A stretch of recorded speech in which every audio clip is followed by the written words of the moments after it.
Central டாக்மாவில் DNA வந்து ஆர்என்ஏவை மாறி RNA போய் ரைபோசோமில் போய் அட்டாச் ஆகி ப்ரோட்டீன் ப்ரொடக்ஷன் நடக்குது.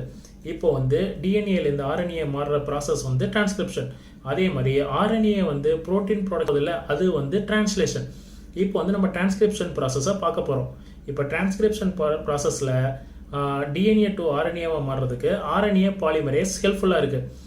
இப்போது டிஎன்ஏ டு டிஎன்ஏ அது வந்து டிஎன்ஏ பாலிமரேஸ் அங்கே ஹெல்ப்ஃபுல்லாக இருக்குது. அங்கே நடக்கிறது ரெப்ளிகேஷன். அங்கே வந்து டிஎன்ஏ டு டிஎன்ஏக்கு ப்ரைமர் தேவை. ஓகேங்களா? இப்போ வந்து டிஎன்ஏ டு ஆர்என்ஏக்கு வந்து ப்ரைமர் தேவை கிடையாது. டிஎன்ஏல போய் ப்ரைமர் உட்காந்து அங்கேருந்து சீக்வன்ஸை ஸ்டார்ட் பண்ணணும். ஆனால் ஆர்என்ஏ பாலிமரேஸ் என்ன பண்ணோம்னா ப்ரைமர்லாம் தேவையில்ல, குருட்டாம் போக்கில் எங்கேயாவது போய் உட்காந்துட்டு அங்கேருந்து ஒரு நியூக்ளியஸ் பேரை போட்டுவிட்டு அது பாட்டுக்கு ஸ்டார்ட் ஆகிக்கிறோம். இங்கே வந்து டிஎன்ஏ டு டிஎன்ஏல வந்து அடினோசின் வந்து தைமினாக மாறும். ஆனால் ஆர்என்ஏ பாலிமரேஸில் வந்து அடினோசின் வந்து யூரேசிலாக மாறும். அது ஏன்னா தைமினோட ப்ராடக்ட் என்னன்னு பார்த்தீங்கன்னா யுரேசிலும் மெத்தில் ப்ராடக்ட்டும் சேர்ந்தது தான் தைமின். அதுக்கு வந்து நிறைய எனர்ஜி தேவை. ஆர்என்ஏங்கிறது வந்து ஒரு டெம்பரரி ப்ராடக்ட். ஏன்னா அது வந்து போய் ப்ரோட்டீனாக மாறதுக்கு தான் போகுது. அது வந்து ஒரு ஃபாஸ்ட் ரியாக்ஷன். ஸோ இந்த இடத்துல எனர்ஜி அதிகமாக யூஸ் பண்ணக்கூடாதுன்னு இந்த இடத்துல வந்து தைமினாக மாறுறதுக்கு பதிலாக யுரேசியில் மட்டும் வச்சு ப்ராசஸ் பண்ணுது. அப்புறம் இங்கே ஆர்என்ஏ பாலிமரேஸில் மொத்தம் 5 காம்போனன்ட்ஸ் இருக்குது, கோர் என்சைம்ஸ் இருக்குது. அது என்னெல்லாம் பார்த்தீங்கன்னா 2 ஆல்ஃபா இருக்குது, ஒரு பீட்டா, அப்புறம் ஒரு பீட்டா டேஷு, அப்புறம் ஒரு டபிள்யூ இருக்குது. இந்த கோர் என்சைம்ஸ் தனியாக போய் ஆக்ட் ஆகாது.